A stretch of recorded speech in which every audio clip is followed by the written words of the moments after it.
Hər birinizi salamlayıram. MİQ imtahanına az vaxt qalmış bir dönəmdə hazırlaşan müəllimlər üçün kömək videolarımız davam edir. Bugün tayin ümumi sınaq 2-nin izahı olacaq. Deməli, başlayaq birinci sualdan. Doğru cavabı müəyyən etməyimizi istəyir. Xəritədə də dövlətlər verib. Mən birinci baxım görüm bu dövlətlər hansıdır. 1 Əfqanıstan, 2 Pakistan, 3 Gürcüstan, 4 Ukrayna, 5 də İran. Yəni, belə bir sual verəndə əsas baxır ki, sualın şərtində bu 3 dənə verilən dövlətlərdən birinə, ikisinə və yaxud üçünə aid olsun. Görək hansılara aid. İkinci Qarabağ müharibəsində Azərbaycanın bu müharibədə haqlı tərəf olduğunu bəyan etmişdilər. Kimlər bəyan eləyib? Baxaq görək. Əfqanıstan bizim yanımızdadır, Pakistan bizim yanımızdadır, Ukrayna bizim yanımızdadır, Gürcüstan bizim yanımızdadır. Baxdım ki, mən birinci verilənə görə doğru cavab variantı tapa bilmirəm. Bir dənə İranı çıxaram, yəni 5 olan variantları Y getdi. 21-ci əsrdə ərazilərə xarici müdaxiləyə məruz qalmışdı. Hə, belə olanda baxıram ki, mən Ukraynanı götürə bilərəm, 4-ü Rusiya tərəfindən, sonra yenə 3-ü götürə bilərəm, Gürcüstanı Rusiya tərəfindən hərbi müdaxiləyə məruz qalıblar. Bir də burada 1-i götürə bilərəm, Əfqanistanı. Əfqanistana da ABŞ qoşunları daxil olub. Hələ ki, bir dənə qaldım. 1, 3, 4 məsələn, belə bir şey var doğru cavablarda. Amma deyir ki, 20-ci əsrin 90-cı illərində Azərbaycanla strateji əməkdaşlıq sazişləri imzalamışdır. Belə olanda artıq mən konkretləşdirirəm ki, biri götürə bilmərəm, Əfqanistanı çıxaram. Yalnız doğru cavabım Gürcüstan və Ukrayna olacaq. Çünki 90-cı illərində Azərbaycanla Gürcüstan və Ukrayna Moldova birlikdə GÜAM adlı təşkilat yaradırlar 1997-ci ildə. Birinci sualda doğru cavabımız olur D variantı. Sonra 2-də uyğunluğu müəyyən eləyək. AXC Birinci Dünya müharibəsi illərində gördüyü tədbirlər, mədəni və siyasi tədbirlər. Parlamentin yaradılması haqqında qanun siyasi tədbirdir, amma Birinci Dünya müharibəsi illərinə düşmür. Çünki bu dövrü biz götürə bilərik 28 maydan 11 noyabra qədər, amma qanun 20 noyabrdadır, düşmür, çıxdım. Məktəblərin milliləşdirilməsi götürürəm mədəni tədbirdir 28 avqustda. Düşdü. Bakı Dövlət 1919-dadır mədəni tədbirdə, amma götürə bilmirəm, çünki dövrə düşmür. Bayraq, üç rəngli bayraq 9 noyabrdadır, siyasi tədbirdir, müharibə dövrünə düşür, götürdüm. Milliləşdirmə ilə bağlı dekretlərin ləğvi 5 oktyabrdadır, müharibə dövrünə düşür, amma nə mədəni deyil, nə siyasi deyil, iqtisadi tədbir olduğu üçün götürə bilmirəm. 1-ə götürəcəm B, 2-yə də götürəcəm D variantı. Sonra 3-də Cənubi Azərbaycan 41-46-cı ildə hərəkatına aid deyil. Yeni ərazi orqanları yaradılıbmı? Yaradılıb. Milli hökumətin gördüyü ilk tədbirlərdən biridir. Aqrar qanun verilibmi? Bəli. Firqə yaradılıbmı? Bəli. Silahlı fədai dəstələr yaradılıbmı? Bəli. Amma Təbrizdə xalça fabrikinin tikilməsinə başlanması 1920-ci il Xiyabaninin milli hökumətinin tədbirlərindəndir. Təbrizdə xalça fabrikinin tikilişi, bir də Təbrizdə pulsuz qız məktəbinin açılması məsələsi Xiyabani hökumətinin tədbirlərinə aiddir. Sonra 4-də belə bir sualımız var. Bizə deyir ki, Hətəm klassik feodalizm dövründə Kürdən şimalda yaşayan kəndlidir. Feodal zülmündən əziyyət çəkən Hətəm öz yaşayış yerini dəyişmək məcburiyyətində qalaraq Azərbaycanın cənubuna köçür. Bir müddət burada yaşayıb əkinçilə məşğul olan Hətəm əslində feodal zülmün ağırlığının əvvəlki yaşayış yerindən daha da ağır olduğunu anlayaraq öz doğma torpaqlarına qayıtmaq istəsə də buna qanun bir müddət icazə vermədi.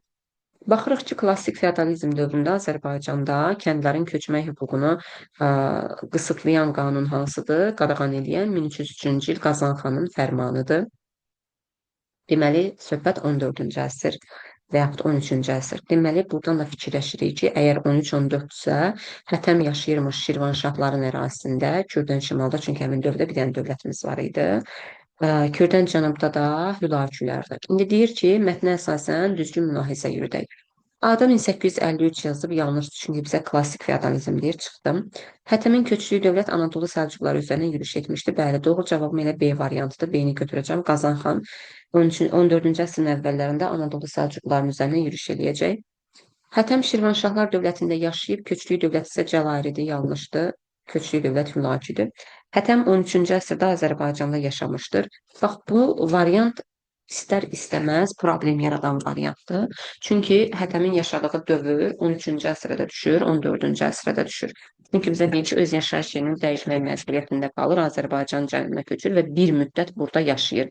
Yəni biz bunu heç kim deyə bilməz də, bu adam 1301-də köçüb oraya, ya 2-də köçüb orada. Yəni Mətndən bizə belə anlaşılır ki, 13-cü əsrdə də yaşamış ola bilər və bu bizə problem yaradır bu məsələ. Y-də Xətəmin əvvəlki yaşadığı dövlətdə köçdüyü dövlətdə mərkəzləşmiş dövlət idi. Xeyr, əvvəlki yaşadığı dövlət mərkəzləşmiş dövlət deyildi. Şirvanşahlar mərkəzləşmiş dövlət olmayıb, amma Hülakülər mərkəzləşmiş dövlət olub. 5-də uyğunluğu müəyyən edək. Fransa Napoleonu hərbi işlərindən uzaqlaşdırmaq siyasəti yürüdü. 4-cü yox, 5-ci Respublika dövrü anı çıxdı. İngiltərədə mühafizəkarların dövründə xarici siyasətdə ən mühüm uğurlardan biri oldu. İmperiyanı qoruyub saxlamaq yanlışdı, saxlaya bilmədilər. SSR atom bombasına sahib oldu. Brejnevin dövründə yanlışdı. 1949-cu ildə, onda da Stalin idi. Soyuq müharibəyə ilk çağırış etdi. Böyük Britaniyanın baş naziri Winston Churchill yanlışdı. Çünki bu söhbət 1946-da olub. 46-da artıq Churchill baş nazir deyildi. Clement Attlee idi baş nazir. Amma ASEAN yeni şərq siyasəti nəticəsində AD ilə diplomatik münasibətlər, dövlətlərarası münasibətlər quruldu mu? Bəli, yeni şərq siyasəti Willy Brandt hökumətinin siyasətidir. 3 əsas mahiyyəti var idi. ADL-lə dövlətlərarası münasibətlərin qurulması, Şərqi Avropada müharibədən sonraki sərhədlərin tanınması, bir də Qərbi Berlin münasibətləri. 6-da Berlin Konqresinin nəticələrinə aid deyil. A aiddir, B aiddir, C, D aiddir, amma Y variantında Fars Sərdaxan Batum Rumuniyaya yox, Rusiyaya verilir. Ona görə yanlışdır, doğru cavabımız oldu Y. 7. Burjuan inqilabının nəticəsinə aid deyil Yaponiyada 1868-ci ildə. Fikir verin, bizə burada yazıb ki, imperator hakimiyyətinin zəifləməsi. Xeyr, bu adamlar zaten inqilabı ona görə keçirdilər ki, imperator hakimiyyətdə olsa da faktiki olaraq idarə etməklə məşğul ola bilmir. Çünki bütün hakimiyyət soğunların, yoğunların və şoğunların əlindədir. İnqilabı elə ona görə elədilər ki, imperatorun nüfuzu artsın, hakimiyyəti güclənsin, zəifləsin, yox. Digər hər bir şey inqilaba aiddir. Sonra 8-də bizə belə bir xəritə verib və xəritə cədvələ əsasən doğru cavabları müəyyənləşdirməyinizi istəyir.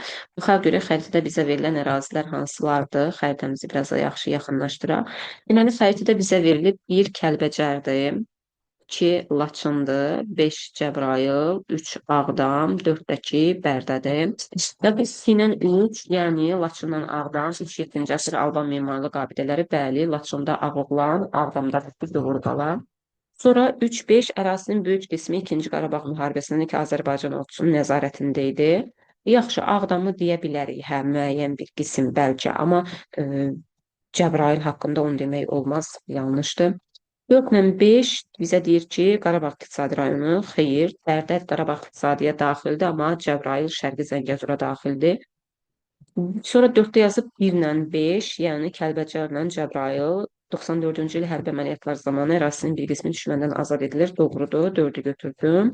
Sonra 5-də yazıb 1-2, yəni ki, Kəlbəcərlə Laçın 10 noyabr bəyanatına görə 2020-ci ildə rayon mərkəzləri yox, rayon mərkəzləri yanlışdır. Kəlbəcərin rayon mərkəzi hə, azad edilir, amma Laçının rayon mərkəzi sonraki dövrlərdə 2023-cü ildə azad ediləcək. Doğru cavabımız olur 1-lə 4, o da hardadır? Y variantında. Sonra növbəti 1-ci Göytürk dövlətinin mövcudluğu dövrünə uyğundur. 1-ci Göytürk dövləti 552, 588-ci illərdə olub. Albaniyada uzun müddətli mərzbanlıq dövrünün başlaması 510-da düşmür. Aqoy Məclisi 488-də düşmür. Amma mərzbanlığın tərkibindəyimi bəli, çünki 510-dan 629-a qədər bizim mərzbanlar idarə edib. Axund dövlətinin süqut etməsi 567 bəli, çünki elə Axundun süquta uğradanlardan biri də Göytürk dövlətidir. Doğru cavab oldu D. Onda Almanlar və Səfəvilər üçün ortaq cəhət hesab edilə bilməz. İştirak etdiyi müharibələrin birində iki cəbhədə mübarizə aparmaları, bəli, bu oxşardı. Almanlar 1-ci Dünya müharibəsində, Səfəvilər isə 2-ci Səfəv Osmanlı müharibəsində iki cəbhədə mübarizə aparıblar. Ruslarla müharibə aparıblarmı? Bəli, hər ikisi Rusiya ilə müharibə aparıb. Mərkəzi hakimiyyətə qarşı hər ikisində kəndə çıxışı varmı? Var.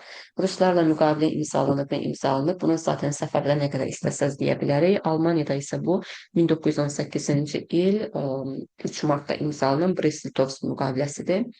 Amma fikir verin, yazıb Səfəvi və yazıb 18-ci əsrin ikinci yarısı. Artıq görən kimi çıxdıq ki, belə bir söhbət yoxdur. Sonra gəldik uyğunluğa. Birinci Qarabağ müharibəsi, İkinci Qarabağ müharibəsi və antiterror əməliyyatları. Azərbaycana məxsus erməni nəzarətində olan bir çox yaşayış məntəqəsinin düşməndən azad edilməsi bu oxşarlıqda dördə götürdüm A-nı. Ümumiyyətlə həmişə belə ümumi məsələlər ortağa gedir. Ermənilərin keçilməz adlandırdıqları səddi ilk dəfə Azərbaycan ordusunun qısa müddətə keçməsi bu 2016-cı il aprel döyüşlərinə aiddir. Ona görə mən B-ni heç birinə götürə bilmirəm. Düşürəm variantlarda B olan variantları çıxıram. Zaten nə B olan variantları çıxandan sonra doğru cavabım alınır. Bütün Qarabağı tam nəzarətə götürməyimiz antiterrordur. Ağbənd qəsəbəsinin düşməndən azad edilməsi birinci Qarabağ, daha doğrusu ikinci Qarabağdadır. Dağlıq Qarabağa tam nəzarətin itirilməsi isə birinci Qarabağdadır. Növbəti 12-ci sual. 20-ci əsrdə Rusiya işğal dövründə baş vermiş hadisələrin uyğunluğunu müəyyən edək. Çar Rusiyası dövrü, bir də SSR işğalı dövrü. Bakıda ilk dəfə hərbi vəziyyətin elan edilməsi 1895-ci ildədir. Tütün fabrikinin fəhlələri mütəşəkkil tətil edəndə anı çıxdım. Milli hərəkatın ikinci mərhələsinin başlanması, bəli, 1904-5-ci illərdədir, bunu götürdüm. Bakıda tütün fabrikinin fəhlələri çıxdı, bu da 1895-dədir. Birə götürürəm ancaq B-ni. Birə B-ni götürürəmsə, digər cavab variantlarımı silirəm, qalır 2 dənə cavab variantım. Ya A-dır, ya da D-dir. Deməli, sonra baxaq bunların oxşar cəhətlərinə. Rus ailələri Azərbaycana köçürülürmü? Təbii ki, köçürülür. Çünki həm 20-ci əsrin əvvəllərində, həm 19-cu əsrin 30-cu illərində, həm də SSR işğal dövründə sənayeləşdirmə və kollektivləşdirilmədə ruslar Azərbaycana köçürülüblər. A-nı götürürəm. B milli diviziyalar yalnız SSR işğalı dövründə də çıxıram. Azərbaycanlı hərbiçilərin hərbi hava qüvvələrini, bəli, Birinci Dünya müharibəsində Çar Rusiyasının işğalı altındaydıq. İkinci Dünya müharibəsində də yenə bizim hərbiçi hava qüvvələri iştirak edirlər. Onda da SSR işğalındaydı. İndi SSR işğal dövrünə görə nə gedir? Azərbaycan SSR ilə Moskva müqaviləsi yoxdur. Bunu çıxdı. Xocalının işğalı zamanı ermənilərə açıq şəkildə dəstək olanda 1992-ci ildə artıq SSR yox idi. Ona görə B-ni də çıxıram. Deməli, yalnız götürəcəm C-ni. Ağdam Xankəndi dəmir yolu, o da 1979-da. Gəldik 13. Xüsusi işarələnmiş ərazilərlə bağlı verilmiş məlumatlardan neçəsi ortaq cəhətdir? Deməli, bizə verilən ərazilər bura İrandır, burada İraqdır. Məhəmməd Füzulinin yubiley mərasimi ilə bağlı Azərbaycanda keçirilmiş tədbirdə nümayəndələrin iştirak etməsi. Düzü bu məlumat mənim kitablarda qarşıma çıxmayıb. Əgər müəllimlərimizdən qarşısına çıxan varsa, rəylərdə qeyd eləyər, mən də agah olaram. Amma olsa bu da yəqin ki, İraq olar. Yəni İran yox, İraq olar deyə düşünürəm. Ona görə buna minus. ABŞ tərəfindən ərazisinə qoşun yeridilməsi. ABŞ tərəfindən ərazisinə qoşun yeridilir. Bura İraqa aiddir. Çıxdıq yenə. 17-ci əsrin 20-ci illərində Səfəvi dövlətinin ərazisinə daxil edilməsi. Hə, mən bunu oxşarlıq kimi götürə bilərəm. Çünki İraq ərazisində Ərəb İraqı və Bağdad, İran ərazisindən isə Hörmüz, çünki Hörmüz buradadır. Birinci Dünya müharibəsindən sonra müstəqilliyi elan edilir. Bu İraqdır. Çıxdım. Qəsr-i Şirin sülhünə görə Osmanlı ərazisi kimi müəyyənləşdirilməsi. Bu da İraqdır. Çıxdım. Qalır bir dənə 1, o da hardadır? A variantında. Sonra 14-də uyğunluğu müəyyən edək. Kürəkçay və Türkmənçay müqavilələri. Şimali Azərbaycanın Rusiya tərəfindən işğalının birinci mərhələsinin başa çatması, bu heç bir aid deyil. Gülüstan müqaviləsi də anı çıxdım. Kürçayın iki dövlət arasında sərhəd olması, bu yenə heç birinə aid deyil. B-ni çıxdım. Kürçayı Rəşd müqaviləsində sərhəd olub. Deməli, A-la B harda varsa çıxıram. A-nı çıxdım, A-nı çıxdım. A-nı çıxdım, B-ni çıxdım. Bax, görürsünüz, yəni imtahanda da belə işləyir. Bu, belə işləmək sizin bilirsiniz, vaxtınızı nə qədər qənaət etməyə səbəb olacaq. Və doğru cavabım qalacaq B variantı ki, Kürəkçayda xan hakimiyyətini təsdiq eləyib, bəli.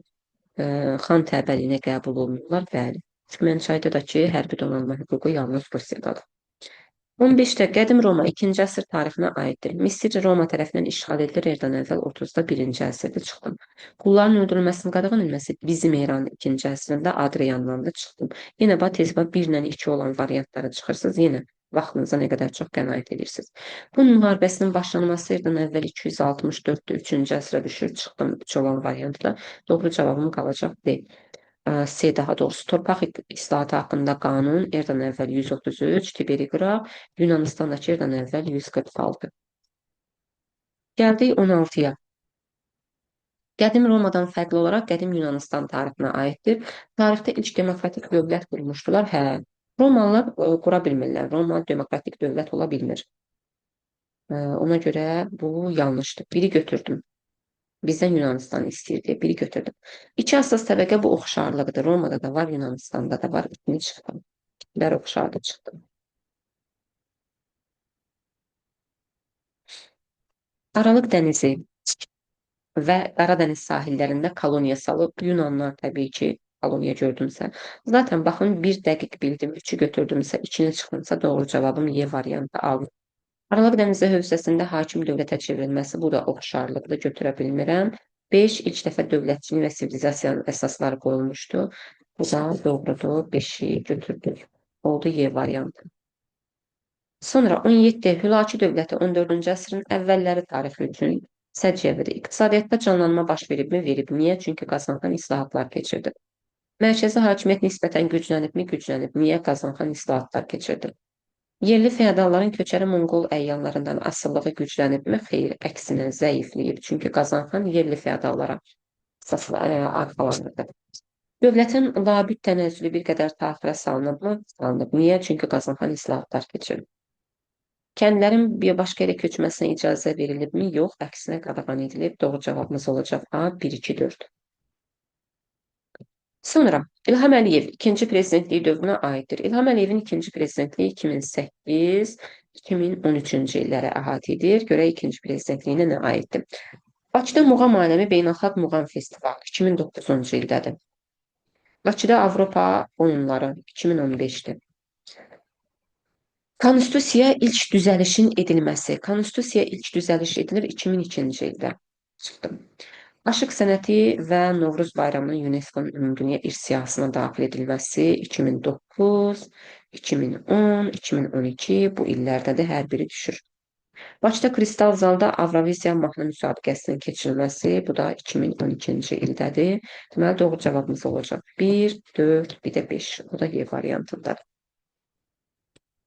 Gəldi 19. Woodrow Wilson hakimiyyət illərinə aid edilə bilməz. Görək nə?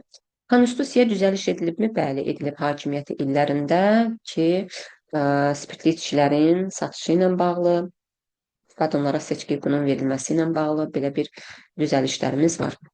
Paris Sülh Konfransında ABŞ-nin üstünlüyünün təmin etməyi bacarmaması doğrudur. Bacarmır, elə ona görə də Washington Konfransı çağırılır. Hakimiyyət illərində veto hüququndan istifadə etməsinə baxmayaraq qanunun qəbul edilməsi, bəli, bu da doğrudur. Elə spirtli içkilərin satışı ilə bağlı olan qanundur. Və Birinci Dünya müharibəsindən sonra kapital ixracına görə Böyük Britaniyanın üstələməsi, xeyr, ABŞ Birinci Dünya müharibəsindən sonra yox, İkinci Dünya müharibəsindən sonra kapital ixracına görə Britaniyanı üstələyəcək. Birincidən sonra hələ də Britaniya öz üstünlüyünü qoruyub saxlayır. Hakimiyyət illərində senatorların xalq tərəfindən seçilməsinə başlanması 1913 qanunundadır, amma indi bunu bizim kitablarımızdan çıxardıblar. Gəldik 20-yə. Xəritədə verilmiş dövlətlərdən biri ilə bağlı məlumat doğru verilməmişdir. Verilən dövlətlərimiz hansıdır? 1. Rusiya, 2. İran, 3. Çin, 4. Hindistan, 5-dəki Yaponiya. Görək hansı doğru verilməyib. Təslim olması ilə 2-ci Dünya müharibəsi başa çatdı. Yaponiya 5-ə çıxdı. 20-ci əsrin 90-cı illərində Hong Kongu Böyük Britaniyadan geri aldı. Çin 3-ü çıxdım. Sonra deməli, 2-ci Dünya müharibəsindən sonra Mohandas Gandhi tərəfindən dinc mübarizə kampaniyası başladı. Bunu yanlışdır. Niyə? Çünki müharibədən sonra yox, müharibə illərində başlayır Mohandas Gandhi. Səbəbdir ki, hindli əsgərlərin müharibəyə cəlb edilməsidir ingilislər tərəfindən. 4-ü saxlayıram, bunu saxlayıram yadımda, Hindistan. İkinci Dünya müharibəsi illərində ərazisi Estiri və Böyük Britaniya qoşunları tərəfindən işğal edildi. Bu İrandır. 2-ni çıxdım. Xarkov sazişini imzalayan tərəflərdən biri idi. Bu da 2017-ci ildə Rusiya ilə Ukrayna arasında. Nə yazmadı bu? Hə, yazdı. Deməli, biri də çıxdım. Yenə doğru cavabım qaldı. Y variantı Hindistana aid verilən yanlışdır.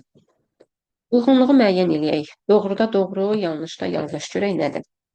Deyir ki, Plateya döyüşündə Yunanlar Əhəmənilərin əsas qüvvələrini məğlubiyyətə uğratdılar. Burada bir söz oyunumuz var. Əsas yox, geridə qalan qüvvələrin, əsas qüvvələrin Salamində məğlub elədilər. Geridə qalan qüvvələrdə Plateyada biri çıxdı. Ən qədim əlifbaya malik olan Finikiyalılar bu əlifbanı Yunanlılardan mənimsəmişdilər. Yanlışdır. Çünki ə, adicə Yunanlılar özləri əlifbanı Finikiyadan mənimsəyirlər. Buna görə çıxdım bunu. Yanlışda nədir? Romada xalq tribununun senat və konsulun bütün qərarlarına veto qoymaq hüququna malik idi. Bəli, 3-ü götürdüm. Son islahatlarına görə demoslar siyasi vəzifəyə seçilə bilməzdilər. Hə, bu da doğrudur. 4-ü götürdüm. O da doğru cavabım Y variantı. 3-dən 4. Sonra 22. Böyük Britaniya 19-cu əsrin ikinci yarısına aid olmayan hadisəni müəyyən edin. Rusiya imperiyasına xarici kapital qoyub mu? Qoyub, bəli. 19-cu əsrin 90-cı illərində bizə gəlib Azərbaycanın neft sənayesinə, biz də Rusiyanın tərkibindəydik. Misri işğal edibmi? Eləyib 1882-ci ildə. Yeni nazirlik yaradılıbmı? Bəli, Hindistan İşləri üzrə Nazirlik. 19-cu əsrdə sipahilərdən sonra. Sin ordusu ilə birlikdə hərbi əməliyyatlar aparıbmı? Aparıb. 1864-cü ildə Taybinlər hərəkatının yatırılmasında. Heç bir halda güc tarazlığını qorumaq üçün ittifaqlara daxil olunması bu artıq yanlışdır. Çünki ittifaqlarda iştirak edir. Əsasən Osmanlıya birlikdə Fransadır, Böyük Britaniyadır, Sardiniyadır, Rusiyaya qarşı olan Krım müharibəsində birlikdə ittifaqda olublar. Gəldi 23-ə. 23-də nə deyir? Hadisə nəticə əlaqəsi pozulmuşdur. Görək harda fəsil. Hadisə. Pyotr Stolypinin baş nazir təyin edilməsi və 3-cü dövlət başçısının yalnız bir nəfər Azərbaycanın seçilməsi. Bu doğrudur. Bunu çıxdı. Ərzincan müqaviləsinin imzalanması. Bu da doğrudur. Qafqazda hərbi əməliyyatlar başa çatır. Rusiyada oktyabr çevrilişinin baş verməsi, Müsavat Partiyasının açıq həyata keçməsi yanlışdır. Oktyabr yox, fevral çevrilişindən sonradır bu. Qeyd 1907-ci il 2-ci Dövlət Dumasının buraxılması, Rusiyada 2-ci burjua demokratik inqilabının başa çatması, 2-ci yox, 1-ci D-ni götürdüm, pozulub. Y. Osmanlı qoşunlarının Batuma ələ keçirilməsi, Osmanlıların Breziltovsk, bəli, bu da doğrudur. Doğru cavabım oldu, C ilə D. 24-də. Uyğunluğu müəyyən eləyək. Almaniya, İngiltərə, İspaniya. Kastiliya, Aragon birləşdi, İspaniya yarandı. A-nı götürdüm. İlk dünya səyahətini İspanlar elədi, B-ni götürdüm. 3-də A-la B olan variant axtarıram. Bunları sildim. 12-ci əsrin ikinci yarısında məhkəmə, hərbi və kilsə islahatlarının keçirilməsi. Burada, yəni mən bu suala baxanda düşünürəm ki, kilsə islahatı məsələsinin orada verilməsi yanlışdır. Çünki kilsə islahatını kral keçirə bilmir. İstəyir belə bir şey eləsin, amma alınmır. Amma yenə də bunu hər ehtimal İngiltərəyə götürək. Çünki hər iki qalan variantda C var orada. Thomas Münster'in rəhbərliyi kəndi müharibəsi təbii ki, Almaniyadadır. Piyadaların papaya yox, krala qalxan pulu verməsi. Buna görə yeni heç birinə götürmürük. Kral olsaydı, hə onda İngiltərəyə götürəcəkdik. Doğru cavabımız olacaq 24-də C variantı. 25. Uyğunluğu müəyyən eləyək. AXC-nin ikinci hökumətinin dövlət quruculuğu tədbirləri, Gəncə dövrü, Bakı dövrü. Ümumi hərbi mükəlləfiyyətin tətbiq edilməsi, bəli, neyniyəcəm? A-nı götürəcəm, iyun ayındadır. Dövlət teatrının yaradılması birincisi dövlət quruculuğu deyil, ikincisi də Gəncə dövrü deyil, çünki oktyabrda da bu Bakı dövrünə düşür, mədəni hadisədir. Məktəblərin milliləşdirilməsi yenə eyni şəkildə Gəncə dövrünə düşür, amma dövlət quruculuğu dövrü deyil, mədənidir. Çıxdım. Bakı dövrü mətbuat üzərində senzuranın ləğv edilməsi yenə eyni şəkildə düşür, noyabr ayında da 18-in, amma mədəni tədbirdir, dövlət quruculuğu deyil. 3-cü dövlət bayrağı bəli, noyabr ayında Bakıda qəbul edilir, B-ni götürürəm. Hərbi nazirliyin yaradılması isə düzdür, dövlət quruculuğu tədbiridir, amma hərbi nazirliyi bizdə 1-ci hökumət kabinetində yaranır. 2-ci hökumət kabinetində 1 noyabrda fəaliyyəti bərpa edilir. 1-ə götürdüm A, 2-də götürdüm B variantı. 26-da Səlcuq Sultanı 1-ci Məlikşah dövləti möhkəmləndirmək üçün hansı tədbirləri həyata keçirdi? Bu tədbirləri bizdən istəyir. Hərbi islahat keçiribmi? Bəli, keçirdib. Paşalıq, sancaqlıq ümumiyyətlə Səlcuqlara aid anlayış deyil, çıxdı. Tacirlər bəzi rüsumlardan azad edilibmi? Bəli. Vahid ölçü çəki yaradılıbmı? Bəli. Sərhədləri qorumaq üçün sərhədlərə timar yox, uc adlanan torpaqlar verilib. Doğru cavabımız oldu D variantı. 27. Tərtidə ulduzla işarilmiş ərazilər üçün ortaq olmayan cəhət. Ulduzla işarilənmiş ərazilərimiz Bakı və İrəvan ərazisidir. Görək nədir bunlar üçün ortaq olmayan. Müəllimlər seminariyası açılıbmı? Bəli. 19-cu əsrin 1881-də İrəvanda, 1916-da da Bakıda. Şəhər islahatı ardıcıl olaraq şamil edilibmi? Bəli. Quberniya mərkəzi olublarmı? Bəli. XC-nin birinci hökumət kabinetinin fəaliyyətindən kənarda qalıblarmı? Bəli, çünki İrəvanı verdi ermənilərə. Bakıdakı həmin dövrdə Bakı XKS-də idi. Rusiya işğalından sonra dərhal xanlıq idarə üsulunun ləğv edilməsi bu Bakıya aiddir, amma İrəvanla Naxçıvana aid deyil. Çünki bunlar 1827-də tutulur, amma 1828-də ləğv edilirlər. 28. Xronoloji ardıcıllığı müəyyən edək. İsrail dövlətinin yaranması 1948 hal-hazırda məşhur hadisə. İran-İsrail münasibəti. Fələstin Azadlıq Təşkilatı 1964. Camp David'dəki 1978. Deməli, 1, 2, 3 ilə hardadır? D variantında. 28-də oldu, doğru cavabımız D. 29-da eyni ildə yaranmışdı. Pakistan İslam Respublikası 1948. İstəyirəm. İslam Respublikası deyil. Baxın, Fələstin. İmtahanda da belə eləsək, balımız gedəcək. 1979 İslam Respublikası. Almaniya Federativ 1949, Çin Xalq Respublikası 1949, Koreya Xalq Demokratik Respublikası isə 48. Deməli, 2 və 3 oldu doğru cavabımız. 9-da yenə belə bir xəritəmiz var. 73-cü ildə Avropa İqtisadi Birliyinə daxil olan ölkə Böyük Britaniyadır. 4, 1 Almaniya, 3 Fransa, 2 Yunanistan, 5-dəki Osmanlı. Yəni Türkiyə. 31. Daha əvvəl baş vermişdir. İngiltərə ABŞ-a öz müstəmləkəsi kimi baxmaq iddiasından əl çəkir 1814 Gent müqaviləsi. Sənaye burjuaziyası İngiltərədə 1832 parlament islahatı ilə təmsil olunmağa başlayacaq. ABŞ-da quldarların siyasi ağalığı 1865-ci il vətəndaş müharibəsi ilə başa çatır. Rusiyada kəndlilər təhkimçi əsarətindən 1861-də azad olurlar. Rusiyada inqilabi hərəkatın başlanğıcı da 1825-də qoyulur dekabistlərlə. Baxıram ki, elə ən əvvəl baş verən A variantındaymış. 32. Birinci Dünya müharibəsindən fərqli olaraq İkinci Dünya müharibəsində. A-da bizə verib ki, Sovet Rusiyası ilə Almaniya arasında hücum etməmək müqaviləsi imzalanmışdı. İkinci Dünya müharibəsində, yəni müharibənin dövründə istəyir bizdən. Bu 1939-cu ilin avqustundadır, onda hələ müharibə başlamamışdı. A-nı çıxdı.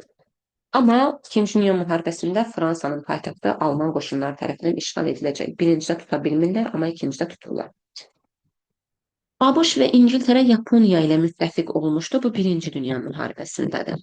İngiltərə və Fransa müttəfiq olmuşdu. Bu oxşardır. Yaponiya, Almaniya və onun müttəfiqlərini müharibə ilə etmişdi. Bu da Birinci Dünya müharibəsində. Doğru cavab oldu 1. 33-də AXC parlamentinin fəaliyyətinə aid deyil.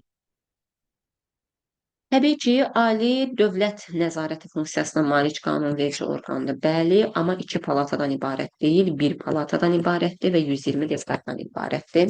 B yanlışdır. B yanlışdır. C-də müəssislər məsuliyyət seçkilər haqqında əsasnaməni qəbul edib. D doğrudur. Y də yenə eyni şəkildə doğrudur. 34. Heydər Əliyev birinci və ikinci rəhbərliyi dövrünə. Birinci rəhbərliyi Heydər Əliyevin aiddir 1969-82.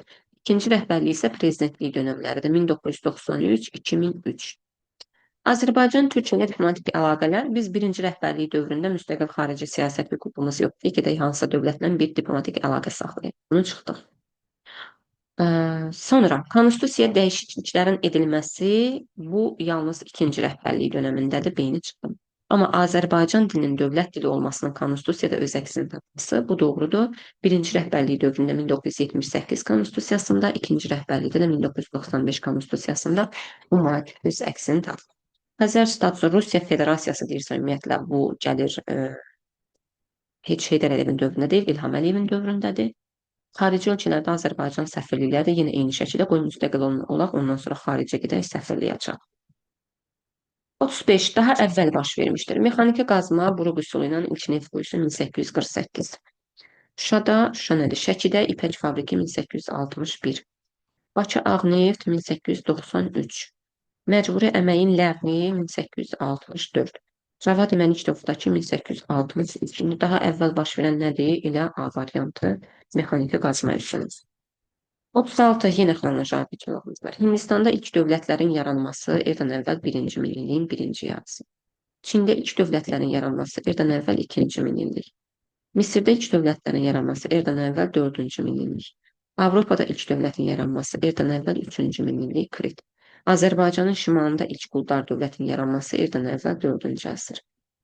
Nə olacaq ardıcıllığımız? Deməli, 3, 4, 2, 1, 5. 3, 4, 2, 1, 5. O da hardadır? Y variantında.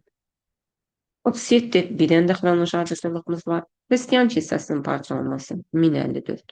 Katolikin parçalanması 1555. Avropada dini müharibə dövrünün başa çatması 1648. Sədrçilərin Konstantinopoldan qovulması 1261. Olacaq 1, 4, 2, 3. 1, 4, 2, 3 hanı variantı. Sonra gəldik. 38. Göstərilənlər aiddir. Ulu icma yaranıb alt paleolit dövründə. İnsanlar ovçuluq və yığıcılıqla məşğul olublar. Yəni, bu daş dövrü üçün ümumi götürə bilərik. Yəni, paleolit də ola bilər, mezolit də, neolit də, fərqi yoxdur. Amma axirət dünyasına inamın yaranması bu da orta paleolitdir. Baxıraq ki, biz burada təkcə alt paleoliti götürə bilmirəm, təkcə ortanı götürə bilmirəm, mezolit, neolit bunları götürə bilmirəm, amma ümumi paleolit dövrünü götürə biliriz. Sonra Əsəd döyüşündə iştirak etmiş dövlətə aid deyil. Əsəd döyüşü olub 1410-cu ildə Qaraqoyunlularla Cəlalilər arasında, amma burada Qaraqoyunlu hələ dövlət deyildi. Dövlət olan Cəlairi dövlətidir. Deməli, bizdən Cəlairi dövlətinə aid olanı istəyir.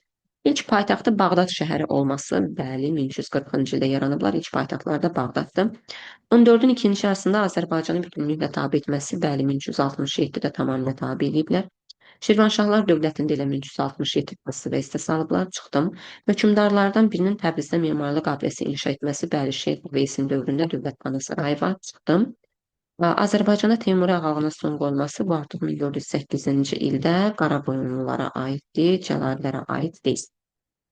Gəldik 40-a, Avropada baş vermiş 30 illik müharibəyə aid deyil. Səbəbi katoliklərlə protestantlar arasında mübarizə idi, bəli. Qərbi Avropada üstünlük İngiltərədən yox, İngiltərə ümumiyyətlə iştirak eləmir. İspaniyadan Fransaya keçib B-ni götürdüm. C doğrudur, D doğrudur, Y də doğrudur. Doğru cavabımız 40-da oldu, B. Belə ikinci sınavımızın izahı da bitdi. Növbəti üçüncü sınavın izahı da sabah kanalda yerləşdirəcək. İzlədiyiniz üçün təşəkkür edirəm. Növbəti videolarda görüşənə qədər hələlik.